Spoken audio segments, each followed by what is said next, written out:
정조대 신화의 전말. 2. 정조대는 보편기구.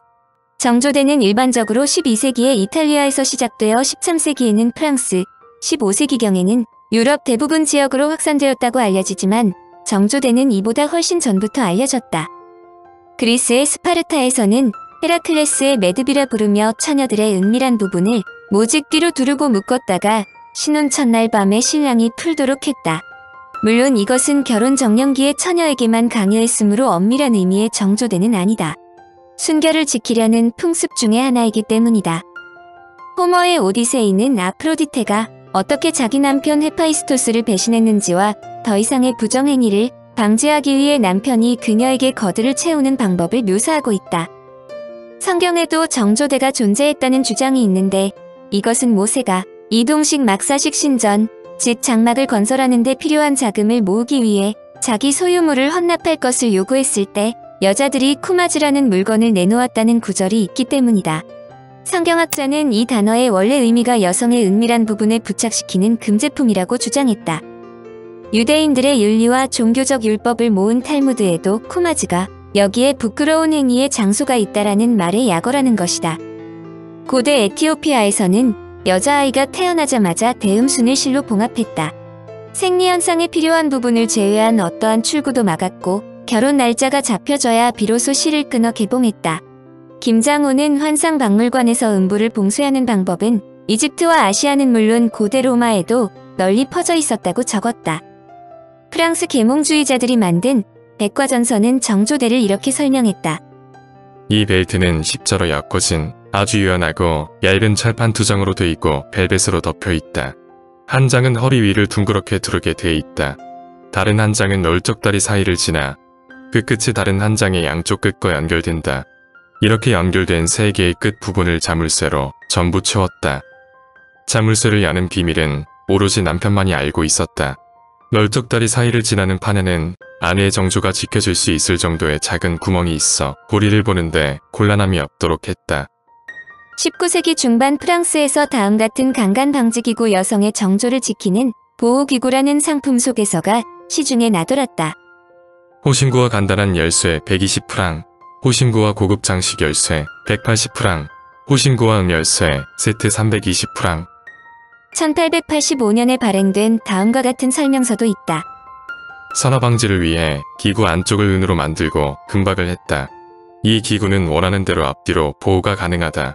그러나 다음과 같은 사항에 주의해야 한다.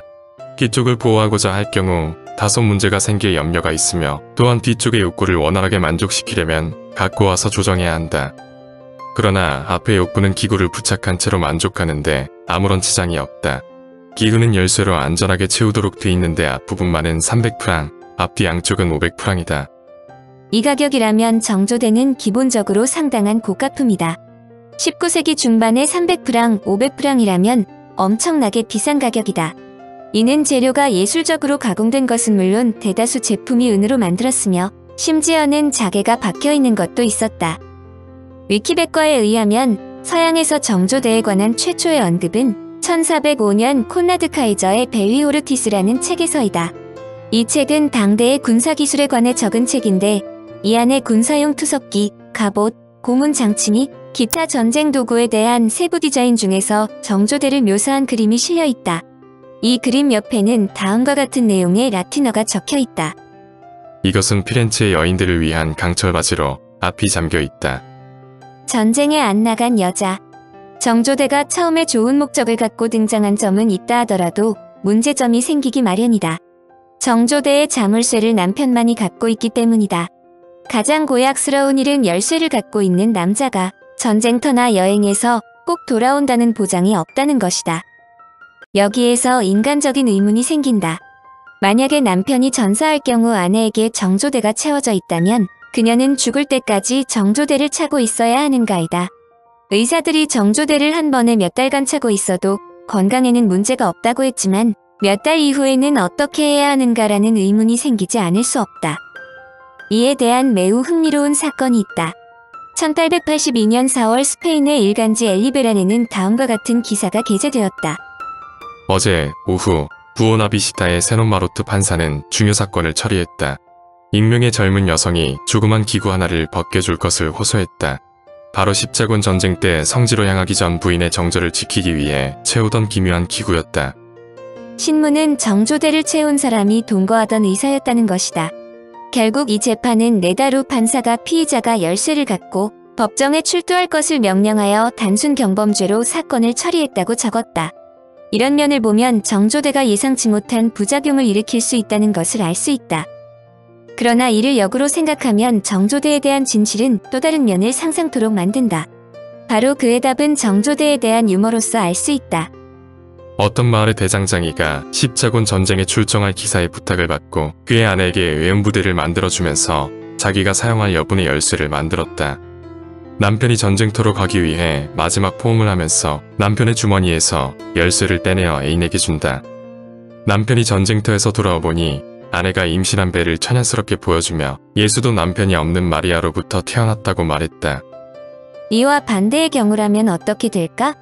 한 정숙한 아내가 남편에게 청을 하여 정조대를 차게 되었는데 그가 떠난 다음에야 임신 사실을 알게 되었다는 것이다.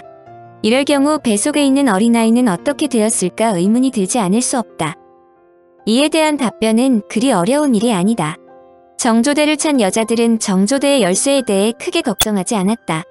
정조대를 만든 열쇠장이가 남편과 함께 전쟁터에 가는 것은 아니기 때문이다. 시외로 전쟁터에서 돌아온 남편이 아내에게 채워준 정조대 열쇠를 잃어버렸다고 고민하자 그녀는 남편에게 걱정하지 말라면서 자신의 방에 정조대 열쇠가 여러 개 있다고 말했다는 우스갯소리도 있다. 정조대는 십자군 전쟁 때 가장 성행했다고 알려진다. 처음에 교회에서는 남편이 전쟁터에 나가 있음에도 정절을 지키지 않는 여자들에 대해 단속하려고 했다고 한다. 그러나 이슬람교도와의 전쟁이 장기전으로 가자 성직자들도 눈을 감는 것이 좋다는 결론을 내리지 않을 수 없었다. 그렇게 해야만 십자가를 위해 싸우는 전사들에게 그들의 부재 중에 일어날 수 있는 갖가지 좋지 않은 소문을 알려주지 않아도 되기 때문이다. 십자군 전투가 예상외로 길어지고 전쟁에 나간 남자들이 사망하는 경우가 많아지자 인간의 머리가 매우 비상하게 돌아간다. 남편이나 애인이 사망할 경우에 대비한 비상대책도 강구되었다. 진품과 구분하기 어려운 장신구 용도의 가짜 정조대가 오히려 더 많이 제조된 것이다. 열쇠장이들은 남자들의 의뢰를 받으면 가짜 정조대를 만들어 주었다.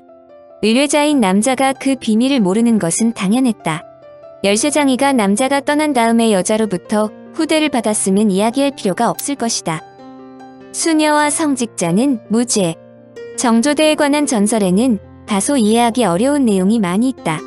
한 처녀가 남자들의 유혹과 자기 신체의 남용 또는 강간에 의한 더러움을 방지하기 위해 스스로 완전 외음 부대를 착용하고 열쇠를 던져버렸다는 일화 등 평생을 걸쳐 정조대를 차려는 의지의 여자가 많이 있었다는 이야기이다. 그러나 이런 일화들의 내용을 정확히 뜯어보면 여자들이 자신의 의도에 반하여 정절을 빼앗기게 되는 경우가 많았다는 것을 단적으로 표현한다. 여자들이 정조대를 차고 있어야 하는 이유로서 충분하다는 것이다. 가장 놀라운 이야기는 1586년 이마에서 태어난 로제라는 수녀에 관한 이야기이다. 그녀는 20세 때 한 남자의 청혼을 거절하고 수녀가 되었다. 그런 후에 스스로 정조대를 착용한 뒤 열쇠를 우물 속에 던져버렸다는 것이다. 여기에서 일단 수녀가 되었는데 정조대를 찰 필요가 있느냐고 묻는 사람이 있을지 모르겠다. 그러나 중세시대에 오히려 성생활이 문란했고 교회도 예외가 아니었다. 현실적으로 중세시대의 교회는 재산이 많았기 때문에 신부가 여자로부터 매우 인기 있는 남자였다. 중세 말기 성직자들의 성적 타락은 일반인들의 상상을 넘었다. 사제와 수녀들의 불륜 관계는 공공연하여 교황이 금지한다고 해서 해결될 일이 아니었다. 14세기 프랑스의 성직자는 이런 성적 타락에 대해 그럴듯한 변명을 늘어놓았다. 간음 행위를 아무도 몰래 주일이 아닌 날, 신성한 장소가 아닌 곳에서 미혼자와 했다면 그것은 그리 문제 삼을 필요가 없다. 순결의 서약이란 처자를 거느리지 않겠다는 것을 의미할 뿐이다. 따라서 아무리 간음을 저질렀다 하더라도 그가 독신 생활을 계속했다면 순결의 서약을 파기한 행위라 볼 수 없다. 보다 더 뻔뻔한 말은 13세기 스트라스부르그의 탁발 수도의 단장 하리니이가 한 말이다. 수녀가 유욕의 유혹과 인간적인 약점 사이에서 도저히 순결을 지키지 못할 정도로 몸이 타오를 때에는 속인에게 몸을 맡기는 것보다는 성직자에게 몸을 맡기는 것이 낫다. 그것이 훨씬 죄가 가볍고 또한 그 처벌도 훨씬 관대하기 때문이다. 교황청에서는 이 사실을 인정하고 실리를 취하기로 한다. 즉 사제들이 축첩세만 내면 모든 것을 눈감아 주었다. 15세기의 교황 식스투스 4세는 한술 더 떠 모든 성직자에게 첩을 데리고 살든 말든 해마다 축첩세를 징수했다.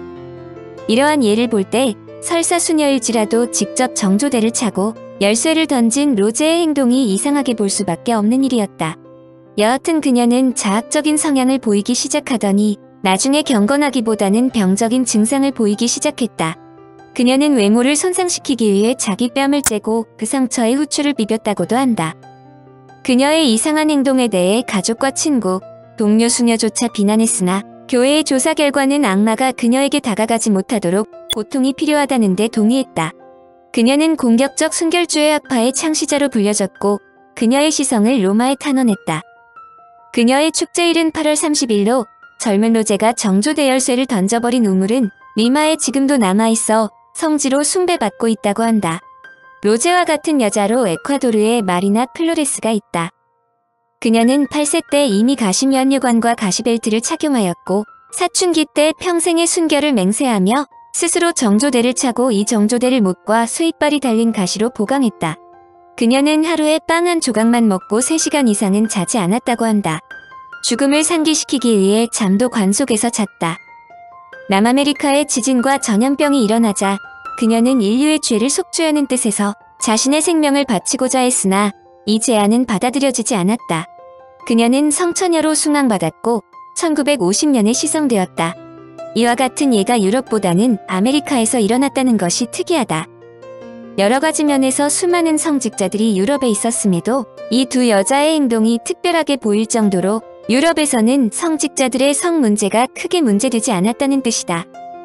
청취자에게 원하는 것은 1. 구독 2. 좋아요